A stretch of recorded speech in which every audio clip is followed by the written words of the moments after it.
नमस्ते। आज हम बात करते हैं अप्लाइड जूलॉजी का। नेक्स्ट टॉपिक है इकोनॉमिक इम्पोर्टेंस ऑफ प्रोटोजोआ। जो प्रोटोजोआ संघ है उसके सदस्यों का क्या आर्थिक महत्व है उसके बारे में बात करते हैं। देखिए, प्रोटोजोआ जो है उसके सदस्य हमें पता है एक कोशिकीय सदस्य हैं, यूनिसेलुलर होते हैं। चूँकि उनकी बॉडी में एक सेल जैसी संरचना होती है इसलिए उन्हें हम ए सेलुलर भी कहते हैं और वो एक कोशिकीय होते हैं। तो इनके दोनों प्रकार के उपयोग हैं, लाभदायक एवं हानिकारक प्रोटोजोआ। सबसे पहले हम बात करते हैं लाभदायक प्रोटोजोआ की। बेनिफिशियल प्रोटोजोआ, पहला पॉइंट है हेल्पफुल इन सैनिटेशन। तो कुछ प्रोटोजोआ हैं वो माइक्रोब्स हैं, बैक्टीरिया वगैरह हैं, उनका फेगोसाइटोसिस करते हैं और पानी में इनकी संख्या को कम करते हैं। अर्थात पानी में से बैक्टीरिया को खा करके ये बेसिकली जल के प्रदूषण को कम करते हैं। जैसे अमीबा है, पैरामीशियम है, एंटमीबा है, ये फेगोसाइटोसिस करते हैं बैक्टीरिया का, इसलिए ये पानी की सफाई में महत्वपूर्ण रोल प्ले करते हैं। दूसरा पॉइंट है प्रोटोजोआ है फूड सोर्स के रूप में काम आते हैं। बहुत सारे लार्वा हैं जो मछलियों के हो सकते हैं या क्रस्टेशियन के, इंसेक्टा के लार्वा हैं। उनके लिए जो प्रोटोजोअन्स है वो भोजन के स्रोत के रूप में काम में आता है, यानी ये उनकी खाद्य सामग्री है। हमें पता है कि कुछ प्रोटोजोअन प्रकाश संश्लेषी हैं, यानी वो सूर्य की प्रकाश की उपस्थिति में अपना भोजन स्वयं बनाते हैं। फॉर एग्जांपल यूग्लिना है, तो यूग्लिना पानी में रहता है, तो ये एक प्रकार का जो फूड चेन है उसका एक उत्पादक के रूप में, प्रोड्यूसर के रूप में काम में आता है। नेक्स्ट है, तीसरा पॉइंट है सिम्बायोटिक प्रोटोजोअन्स। सिम्बायोटिक का मतलब सहजीवी प्रोटोजोआ होते हैं जो सहजीवी के रूप में एक जीव के शरीर में पाए जाते हैं, किसी दूसरे जीव के शरीर में, और उसको हेल्पफुल करते हैं, उसकी पाचन की क्रिया में हेल्प करते हैं या अन्य प्रकार से उसको सहयोग करते हैं। ऐसे जीव सिम्बायोटिक कहलाते हैं। सहजीवी प्रोटोजोआ कौन कौन से हैं? जैसे हम बात करते हैं ट्राइकोनिम्फा, कोलिनिम्फा, ये दो प्रकार के प्रोटोजोअन हैं।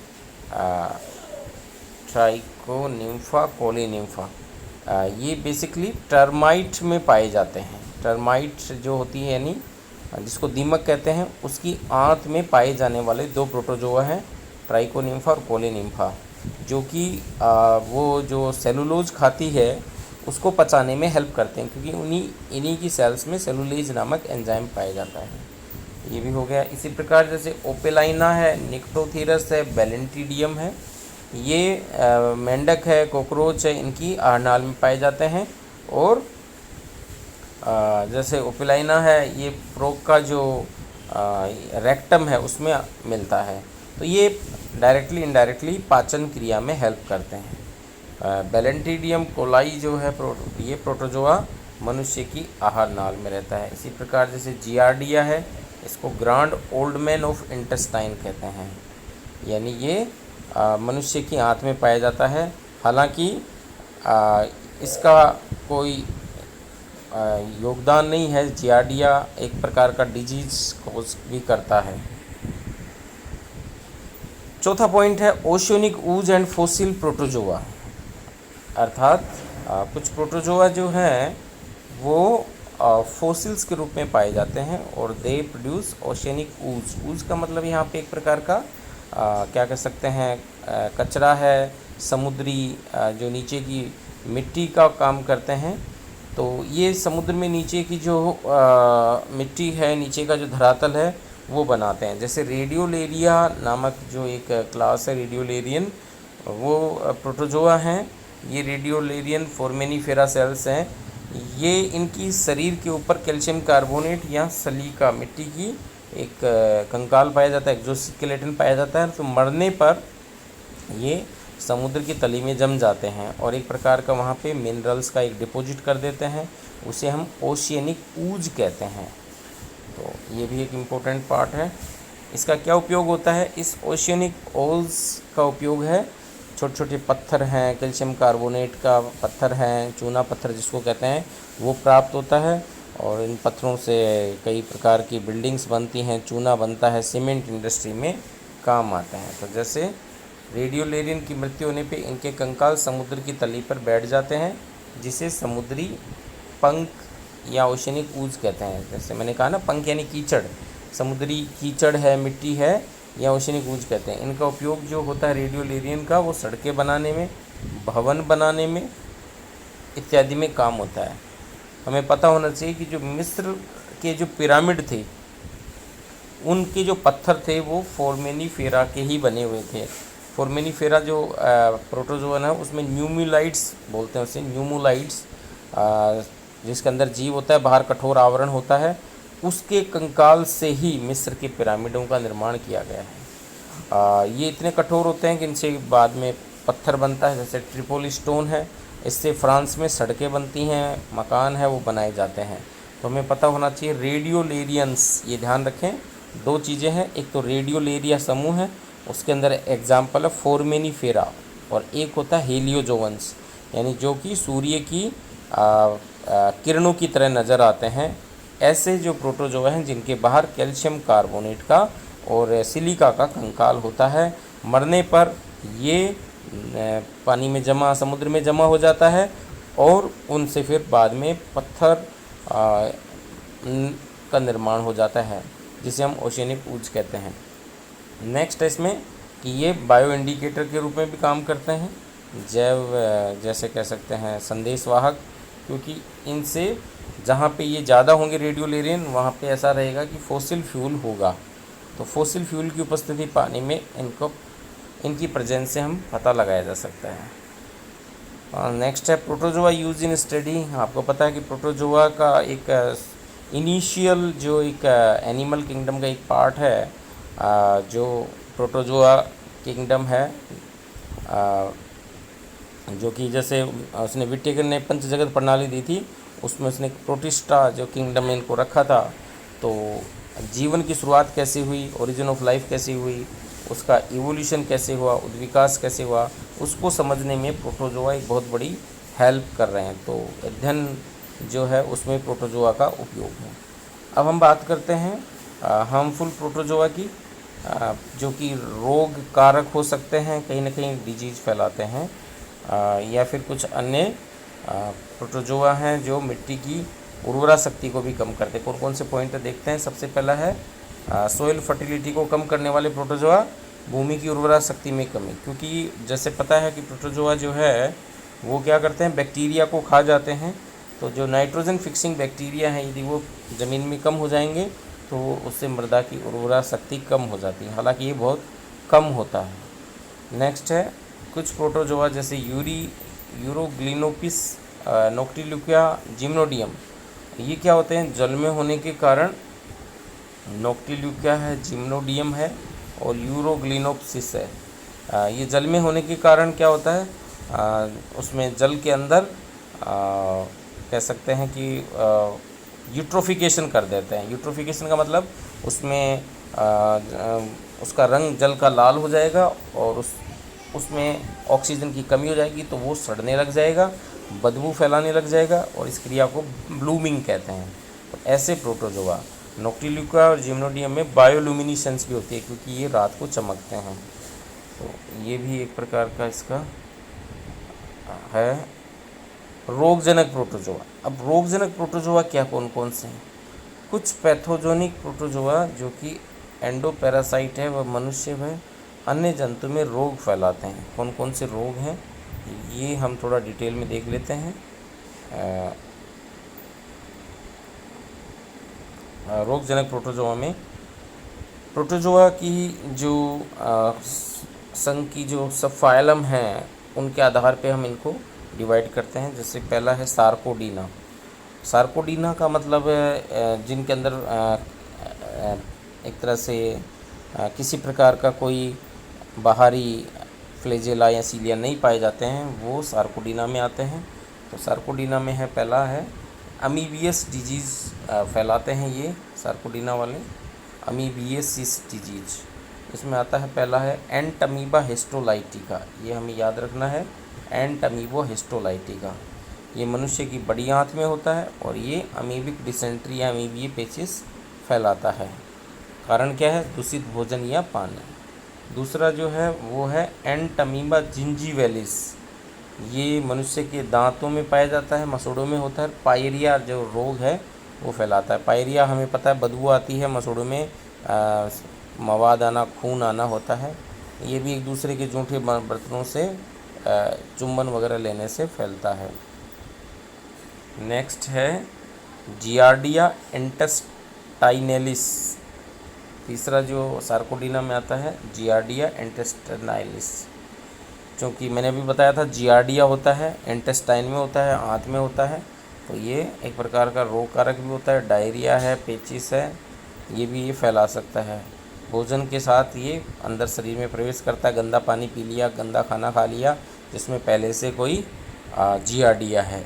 जियार्डिया इंटेस्टाइनलिस अलग है, ये हमें याद रखना है। और नेक्स्ट है फ्लैजिलेट्स, चौथे नंबर पे। सार्कोडीना के बाद में आता है फ्लैजिलेट्स, जिनके अंदर फ्लैजिला पाई जाती है, जिनकी बॉडी के ऊपर बाहर। तो इसमें आता है लीशमानिया डोनोवानी, ये मनुष्य के लीवर में पाया जाने वाला, उसमें सूजन करने वाला, स्प्लीन में सूजन करता है, इससे लीवर का आकार बढ़ जाता है, बुखार आता है और एक काला अजार डिजीज़ है वो फैलाता है ये, जिसमें स्प्लीन है वो बढ़ जाता है। जनरली लीवर है, स्प्लीन है, ये बढ़ जाते हैं। तो लीशमानिया डोनोवानी है। इसका जो रोग कारक है वो है एक सैंड फ्लाई होती है जिसको फ्लीबोटोमस कहते हैं। फ्लीबोटोमस इसका नाम है, फ्लीबोटोमस और या सैंड फ्लाई। इसके काटने से लीशमानिया डोनोवानी फैलता है। दूसरा है, नेक्स्ट है लीशमानिया ट्रोपिका, ये मनुष्य की त्वचा स्किन में फोड़ा फुंसी पैदा करता है, जिसको हम ओरिएंटल शोर कहते हैं, यानी त्वचा क्षति कहते हैं। और ये भी इस मक्खी के काटने से ही फैलता है, एक इंसान से दूसरे इंसान में। संक्रमित व्यक्ति को काटने के बाद में फिर वो दूसरे को काट देती है, तो सैंड फ्लाई काटने से फैलता है। ओरिएंटल शोर का मतलब ये ओरिएंटल कंट्री हैं जैसे इंडिया वगैरह है, वहाँ ये ज़्यादा पाया जाता है। फिर है लीशमानिया ब्राजीलेंसियस, नाम से पता लग रहा है ब्राज़ील है, इस यहाँ से इसकी शुरुआत हुई थी। तो लीशमानिया ब्राजीलियंसिस, ये जनरली नाक है, जीभ है, गला है, त्वचा है, इसमें फफोले बनाता है और इससे त्वचा है वो चिपचिपी हो जाती है और इसको स्पुंडिया रोग भी कहते हैं। ये एशिया अफ्रीका में भी, ये भी सैंड फ्लाई के द्वारा होता है। सातवां जो है फ्लैजिलेट्स का कहेंगे, 1 2 3 चौथा ट्रिपेनोसोमा गैम्बियंसी, ये नाम काफ़ी पॉपुलर है। ट्रिपेनोसोमा गैम्बियंसी, यह स्लीपिंग सिकनेस डिजीज़ फैलाता है। अनिद्रा रोग, अर्थात नींद नहीं आती है क्योंकि ब्रेन और सेरेब्रोस्पाइनल फ्लूइड में ये जाकर के ब्रेन के अंदर जमा हो जाता है, जिससे आदमी बेचैन रहता है। रोगी को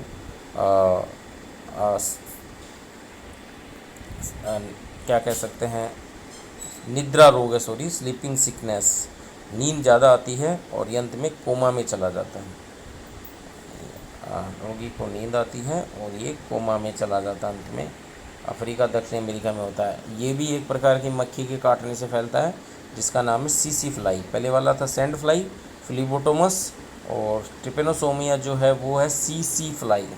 याद रखें, इसमें टी साइलेंट है तो सीसी बोलते हैं इसे।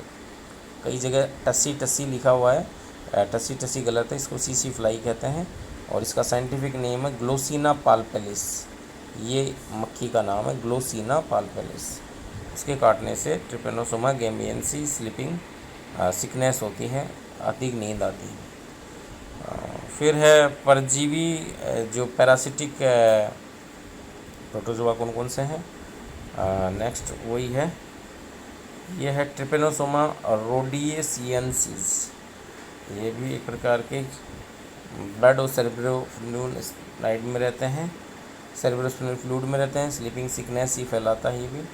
ट्रिपेनोसोमा क्रूजाई पशु जो होते हैं उनमें होता है, और ये एक प्रकार की बग के काटने से होता है ट्राइटोमा। इसको चागा डिजीज़ भी कहते हैं, दक्षिण मध्य अमेरिका में होती है चागा डिजीज़, जो कि ट्रिपेनोसोमा क्रूजाई के द्वारा होती है। ट्राइकोमोनास वेजाइनेलिस, ये जो विजाइना होती है उसमें ये फैलता है, जिससे कि श्वेत प्रदर नामक एक बीमारी जो है वो आती है। इसमें अनहाइजेनिक कंडीशंस रखने से ये फैलती है। फिर है ट्राइकोमोनास होमिनिस, ये मनुष्य की छोटी जो आंत है जिसमें सीकम है, वहाँ ये डिजीज फैलती है। इससे दस्त हो जाते हैं, डायरिया हो जाता है, पेचिस हो जाता है ख़राब भोजन के करने से। फिर है इसमें ट्राइकोमोनास टीनेक्स, दांतों के अंदर ये वही पायरिया डिजीज़ फैलाता है, मुख दांतों मसूड़ों में। ट्राइकोमोनास टीनेक्स ये भी जूठे बर्तनों में खाने से, चुंबन से ये फैलता है। नेक्स्ट है ट्राइकोमोनास फीटस, मवेशियों में होता है, जैसे गाय भैंस है उनके मूत्र जनन में ये पाया जाता है, जिससे कि गर्भस्राव हो जाता है, गर्भधारण में देरी होती है, और मक्खियों से ये फैलता है। फिर है ट्राइकोमोनास गैलिनी, ये मुर्गे पक्षियों में होता है, उनकी ग्रसिका और जो क्रोप होती है उसमें ये पाया जाता है ट्राइकोमोनास गैलिनी। फेफड़ों यकृत में नेक्रोटिक नोड्यूल्स बन जाते हैं, फेफड़ों में गांठें बन जाती हैं और अंत में उसकी मृत्यु हो जाती है, तो ये भी एक प्रकार का ट्राइकोमोनास है। नेक्स्ट है प्लाज्मोडियम, जो कि स्पोरोजोअन्स हैं, यानी स्पोरोजोआ गोल होते हैं, ये बिल्कुल स्पोर्स के रूप में होते हैं। प्लाज्मोडियम आपको पता है इसकी 4 जातियाँ होती हैं, plasmodium vivax, plasmodium malariae, plasmodium ovale, plasmodium falciparum. अलग अलग प्रकार के प्लाज्मोडियम अलग अलग प्रकार के मलेरिया है प्रोड्यूस करते हैं, जो कि अलग अलग प्रकार का टाइम इंटरवल पे इनमें बुखार आता है। वाइवेक्स जो है बड़ा कॉमन है मलेरिया, ये टर्सियन मलेरिया पोज करता है, टर्सियन मलेरिया अर्थात 24 घंटे में आदमी को बुखार आता है। प्लाज्मोडियम मलेरी है वो 72 घंटे में बुखार आता है इसमें, और उसे हम क्वारंटीन मलेरिया कहते हैं। एक टर्सियन मलेरिया और मलेरी को क्वारंटीन मलेरी कहते हैं। प्लाज्मोडियम जो है ये 48 घंटे में बुखार आता है ओवेल में, और फेल्सीपेरम में वही 36 से लेके 48 घंटे में बुखार आता है। इसे भी हम मैलिग्नेंट मलेरिया या टर्सियन मलेरिया भी कह सकते हैं। तो सबसे ज़्यादा जो ख़तरनाक है वो है वाइवेक्स और ये फेल्सीपेरम। मादा एनोफ्लीज मच्छर के काटने से होता ही है। नेक्स्ट है बैलेंटीडियम कोलाई, ये भी प्रोटोजोआ है जो कि बड़ी आंत में पाया जाता है। जैसे मैंने कहा था ये बैक्टीरिया को भी खाता है, लेकिन इसकी वजह से डायरिया भी हो जाता है, ये नुकसान भी पहुंचाता है। बड़ी आंत में अल्सर बन जाते हैं और दूषित पानी से ये फैलता है। तो ये थे प्लाज्मोडियम का ये इकोनॉमिक इम्पोर्टेंस। हमें इसके जो ये रोग कारक जो विभिन्न प्रकार के प्लाज्मोडियम हैं, विभिन्न प्रकार के जो इनको याद रखना है, जो रोगजनक प्रोटोजोआ हैं इनको याद रखना है, हार्मफुल प्रोटोजोअन्स। तो इसके दोनों उपयोग हैं, लाभदायक और एज वेल एज हानिकारक।